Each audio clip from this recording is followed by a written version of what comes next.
Couple other things when it comes to rust. I actually have seen a lot of rust. You can see, look at my clear coat. This is something you can keep an eye out for, clear coat.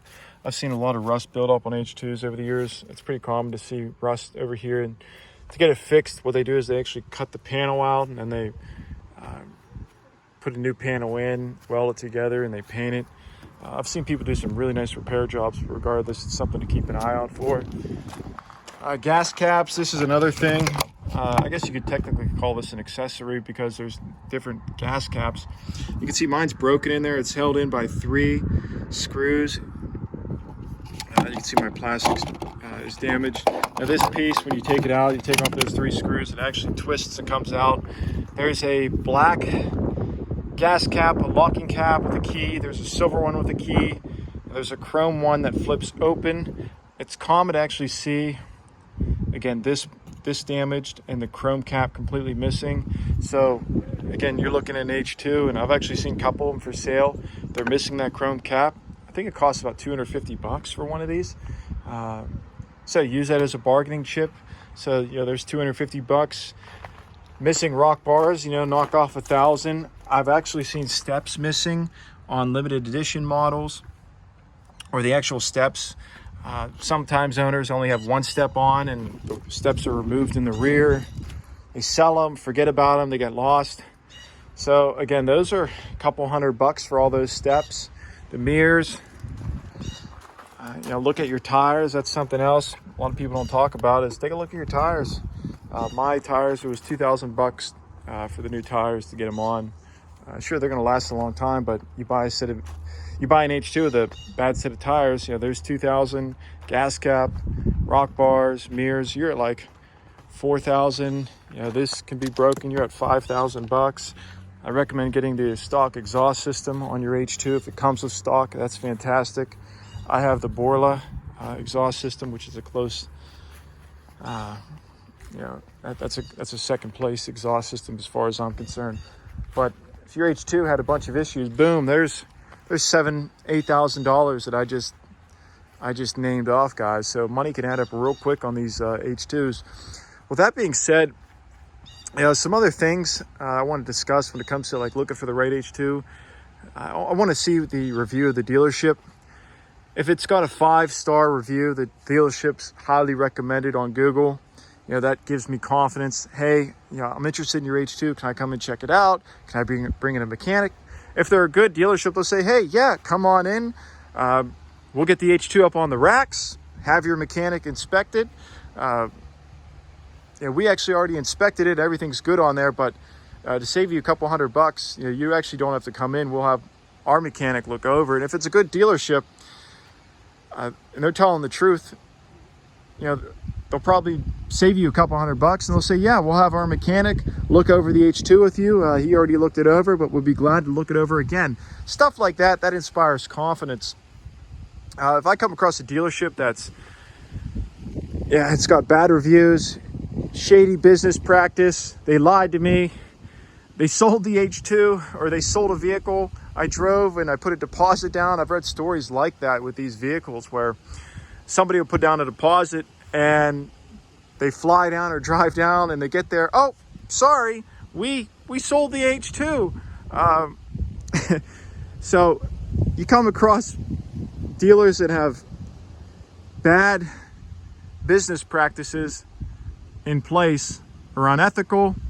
I won't buy an H2 from that dealership. I don't care if it's the nicest H2 out there. I guess technically if it really was in a good condition and I was able to look at it myself and determine, how did this shady dealer get this nice H2? Yeah, maybe I would buy it, but I'd be very, very, very cautious in that scenario. Something else to understand too is when you're looking at H2s, most dealers, all right, they don't actually know a lot about the vehicle. It's pretty common. They're like, yeah, I got an H2. It's nice. Runs and drives. It works. They actually can't tell you about the engine. They can't tell you about the transmission. Understand that car salesmen, they're in the business of selling cars. They're not in the business of working on cars. So something definitely to keep in mind. Some other things that I'm looking for, again, when it comes to dealerships, I said, I see a lot of good reviews. Yeah, that's good. A lot of bad reviews. That's going to, make me want to avoid that dealership. If I can go online, I can see pictures of the dealer. If the dealership is, you see photos of the people working there. If they're in good shape, they're good-looking people, they look trustworthy. That's going to inspire confidence in my, buying decision when it comes to, the H2. And then, if I go to a dealership, I see photos of the people at the dealership, and these people are obese. They just don't look good. They don't look healthy. That's going to turn me off, guys. I'll be completely honest with you. If I see somebody and I check out their H2, say you're looking at an H2 online, or you go to see them in person, they're on Craigslist or Facebook Marketplace. Let's say the prior owner, the current owner is, let's say they're 300 pounds. They smell. All right. Let me tell you what I see when I see somebody that's obese. I see laziness. I don't like to work with people that are obese. In all likelihood, I'd be willing to bet they have not taken care of their vehicle. If somebody can't take care of their body, I'd be willing to bet that they're not going to be taking care of their car. I actually have met people that are obese over the years. I've seen their cars, I've seen their yard, I've seen their life. And you know what? In every scenario, with the obese people, it's always been the same. Their cars have been absolutely disgusting. If somebody smokes, again, that's a turn off for me. The last thing I want is to get in my H2 and it smells like smoke. When I'm looking for someone buying an H2, I want to see someone that's in good shape, healthy, fit, has a good smile, good personality. All these things mean a lot to me. And from my personal experience, you find somebody that's good to talk to, they're truthful, maybe it's a collector. Typically, people that are collectors take care of their vehicles. So these are all things that I'm thinking about and considering when looking for an H2. If I come across somebody and I meet them and they have yellow teeth, I wouldn't want to buy their H2 off of them. There are people out there who won't even brush their teeth. If they're that lazy to brush their teeth, I can promise you they're not going to be taking care of their vehicle. There's people out there with bad teeth. Again, if somebody has bad teeth, I am not going to want to do business with them. If someone is that lazy to, not spend $1,500 on Invisalign and they're walking around with bad teeth, that tells me a lot about the person. They're going to take shortcuts. They don't care about how they look. So that thought process, it all converts over to their vehicle. And person has jacked up teeth, I bet you their Hummer H2 is jacked up.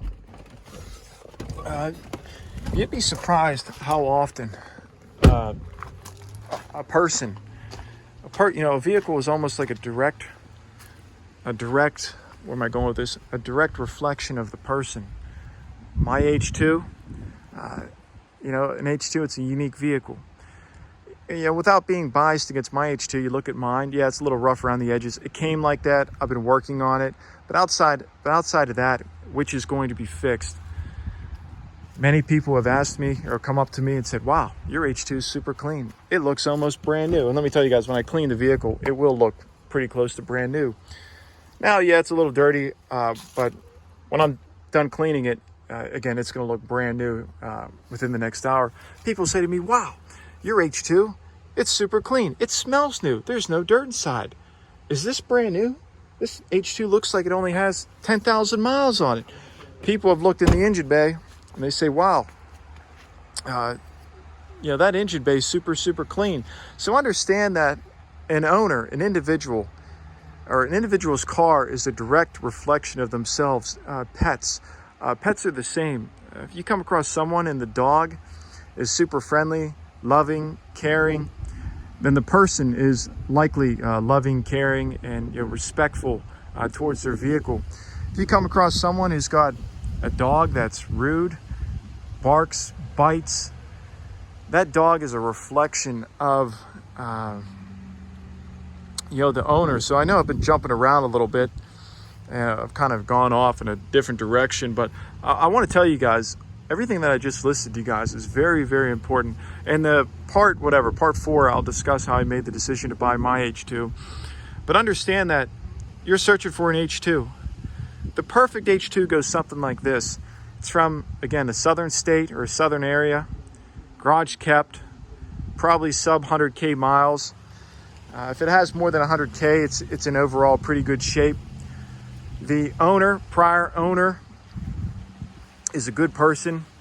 They're physically fit. They've got they've just got a good background. They're responsible. They inspire confidence. They've got good teeth, clean Carfax.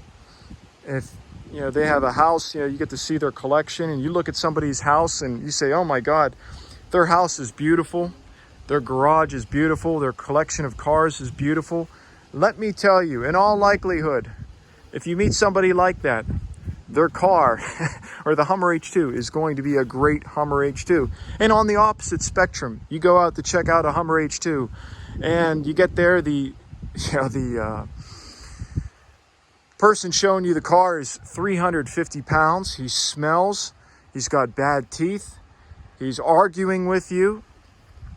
You look at the H2 and it's got rust on it. The guy's house is messy. His garage is a mess. You look at the other cars in his driveway or her driveway and you say, oh my God, everything looks like trash around here. Then in all likelihood, I bet you that Hummer H2 is a trashed H2. I'll see you in part 4.